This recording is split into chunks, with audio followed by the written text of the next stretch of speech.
নমস্কার বন্ধুরা, আমি লিপিকা গঙ্গাসাগর কুকিং চ্যানেলে আপনাদের সবাইকে স্বাগত। বন্ধুরা, চলে এসেছি আজকের আরো একটা নতুন রেসিপি নিয়ে। আজকের বানাবো বাড়িতে একদম খাঁটি ভাবে টমেটো সস। আমরা তো বাজার থেকে কিনে খাই, অনেক রকম কেমিক্যাল দেওয়া থাকে। তো বাড়িতে যদি খাঁটি ভাবে বানানো যায় তো সেটা খেতে কিন্তু খুবই ভালো হয়। আমি যেভাবে বানাচ্ছি সেইভাবে একবার বানিয়ে দেখুন, দেখবেন খেতে খুবই ভালো লাগছে। তো চলুন সরাসরি রেসিপিতে চলে যাই।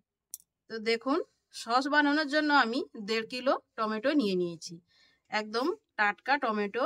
এগুলোকে আমি এবার পরিষ্কার করে ধুয়ে নিয়েছি, বোটাগুলো ছাড়িয়ে কেটে নেব। টমেটোর বোটাগুলো ছাড়িয়ে এইভাবে আমি এর মুখের অংশটা কেটে বাদ দিয়ে দেব। দিয়ে এইভাবে ছোট ছোট টুকরো করে কেটে নিচ্ছি। এইভাবে আমি সমস্ত টমেটো কেটে নিচ্ছি।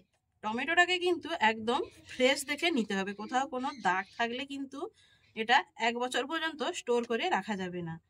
আর কিভাবে আমি 1 বছর পর্যন্ত স্টোর করে রাখবো সেই টিপসটা আপনাদের সঙ্গে শেয়ার করছি। তো চলুন, এগুলোকে আমি পুরো কেটে তারপর ফিরে আসছি।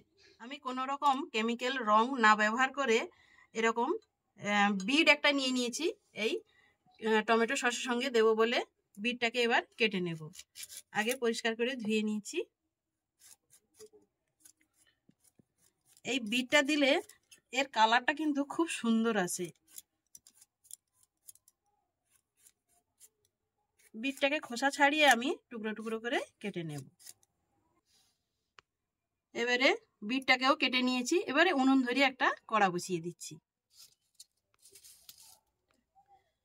উনুন ধরিয়ে একটা কড়া বসিয়ে দিয়েছি। কড়ার মধ্যে আমি কেটে রাখা টমেটোগুলো দিয়ে দিচ্ছি, আর এর মধ্যে দিয়ে দেব কেটে রাখা বিট।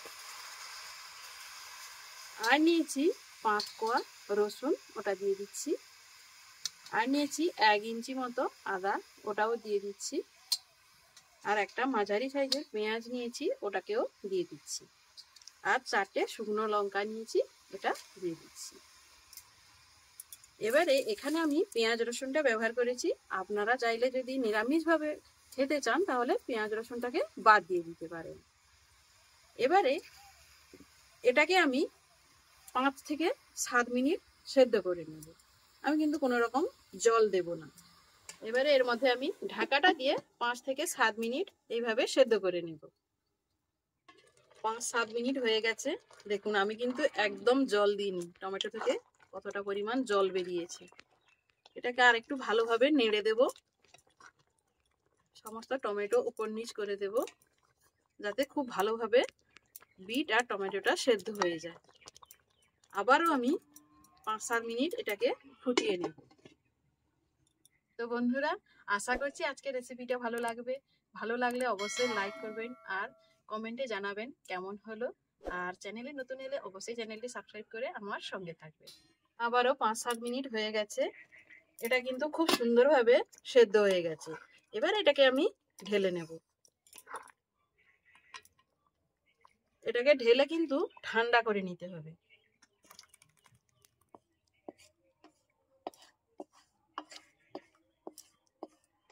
এটাকে ঢেলে ঠান্ডা করে আমি তারপর ফিরে আসছি। টমেটোর পেস্টটা কিন্তু খুব সুন্দরভাবে ঠান্ডা হয়ে গেছে। এবারে এটাকে এরকম একটা মিক্সির জারের মধ্যে আমি ঢেলে নেব। এটা একবারে হবে না, আমি দুবার এটাকে মিক্সির মধ্যে ভালো করে ঘুরিয়ে আনছি। সুন্দর করে টমেটোটাকে পেস্ট করে নিয়ে এসেছি। এবারে এরকম একটা ছাঁকনি নিয়ে নিয়েছি, এর মধ্যে ঢেলে এটাকে ছেঁকে নিতে হবে, না হলে এর মধ্যে দানা বা খোসাগুলো থাকলে কিন্তু সসটা ভালো হবে না। সেই জন্য এইভাবে আমি এটাকে ছেঁকে নিচ্ছি। তো দেখুন কতগুলো খোসা বেরিয়েছে। দানা আর খোসাগুলো এইভাবে ছেঁকে না নিলে কিন্তু সসটা খেতে ভালো হবে না। এগুলোকে আমি ফেলে দিচ্ছি। একইভাবে আমি পুরো মিশ্রণটাকে ছেঁকে নেব।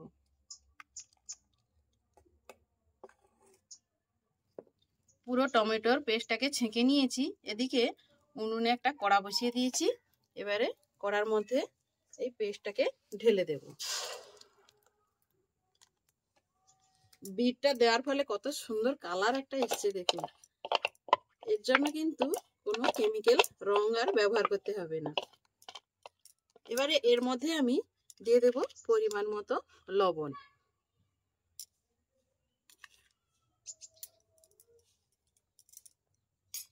দিয়ে খুব ভালো মতো মিশিয়ে নেব এবং এটাকে বেশ ঘন করে এটা আমি ফুটিয়ে নেব।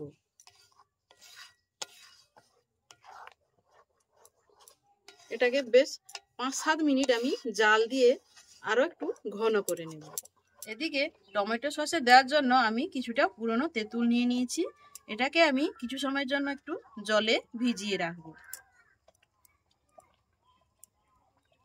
টমেটোর পেস্টটাকে আমি 7 মিনিট মতো ফুটিয়ে নিয়েছি, অনেকটাই ঘন হয়ে গেছে।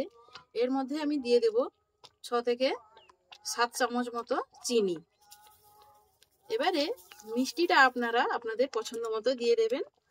আমি এখানে 6 থেকে 7 চামচ মতো চিনিটা দিয়ে দিয়েছি। দিয়ে এটাকে খুব ভালো মতো আবারও মিশিয়ে নিচ্ছি।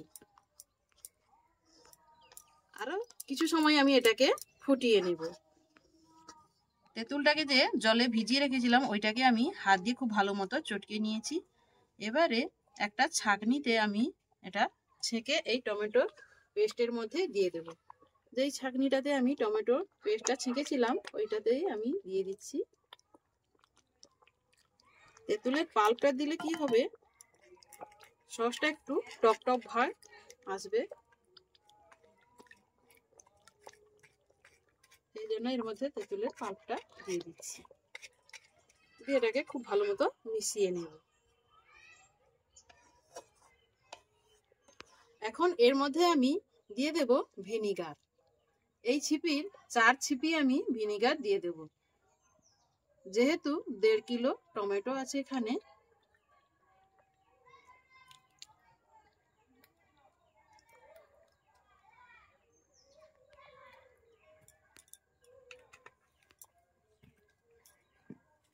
এটাকে অনেক দিন ভালো রাখার জন্য আমি ভিনিগারটা দিয়ে দিলাম।